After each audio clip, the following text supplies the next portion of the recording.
Y'all, good morning. Cherry here, as always, your surgery godmother, coming by to bring you nothing but the information that you always need to keep yourself safe and make sure you get your goals accomplished.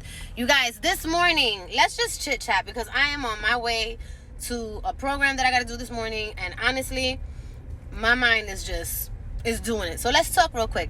Y'all, I woke up this morning and I giggled when I saw the shade room. I mean, chances are that this was probably your reaction too when you saw this like type of post. Did you notice this about the emergency alert causing the inmates that have like stashed cell phones to get caught? Can you imagine when the alert went off and everybody's phone was going what that prison sound like? How quick people jumped, how quick people try to silence those alerts. Yo, I can only imagine. But this is exactly what mainstream media wants. They want to keep you distracted from the other things that are happening. Because why? Whenever big things are happening, people panic. I mean, anxiety is a real thing, fear is a real thing. And so to try to keep people calm, they tend to mix a little bit of reality and a little bit of fairy tale passiveness. So I want to talk to you about that, right? Because like I said, I thought this was so funny, but there's something much more important going on. Now, y'all, I've never had the experience of having to visit a prison other than to visit a friend, a family member, or go to a Scared Straight strips. So I don't know much about the prison. But I'm almost positive that gossip travels around the prison faster than it travels around the hood. And look at what was announced by the FCC. The FCC announced all over the place to the whole freaking world, basically, that on October 4th, they were going to be having scheduled testing of the emergency backup system, and that there were going to be an additional test happening on October 11th. You guys, do you notice they even specified the time of the alert? If you're in prison and you calling home, if somebody knows that you got a stash phone or anything like that, I'm sure they made sure you knew about this. So if you got caught with your phone out, you're just being sloppy because, like I said, it happened. But last night, everybody received this alert. This has everybody talking this morning and distracting you from what's really happening. And I want to remind you that there's other things happening in the world that are huge. And although they seem that they're happening really far, they are actually impacting us in lifetime. All of us know that we use gasoline and oil to heat our homes, to move our boats, to do our cargo, and to drive our cars, right? Well, guess what?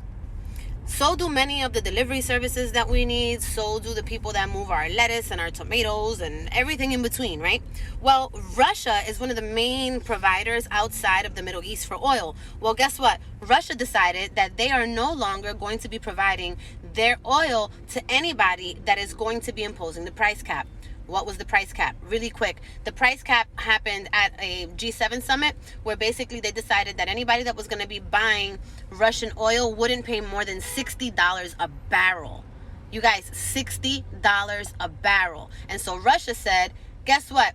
Anybody that wants to impose that and say that they won't pay more than $60 a barrel can't get my oil. So guess what? I'm only going to sell it to the people that absolutely need it, which is like Armenia, Kazakhstan, like the very few little countries that are right around there. So point is, Russia's not giving us their oil, y'all. And so we have to get our oil from where? From the Middle East.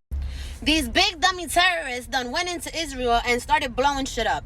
You guys, the problem that's even making this worse that most of us don't know is that they're using our ammunition, our artillery, our weapons that we left behind during the Afghanistan conflict. When everybody left Afghanistan, they left a lot of weapons behind, and these MFers are using our stuff to attack other people. So of course, we now have to turn around as Americans and we have to support them because they need help, because they're getting hurt with our own stuff, right?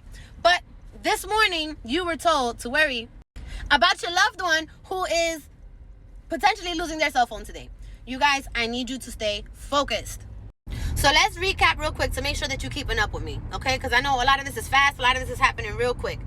Y'all, a few weeks ago, Putin, who ain't our best friend right now, decided that he wasn't going to sell oil to everybody in the world except for like 3 countries that depend on Russia and Russia's oil for their survival, right? So they did that.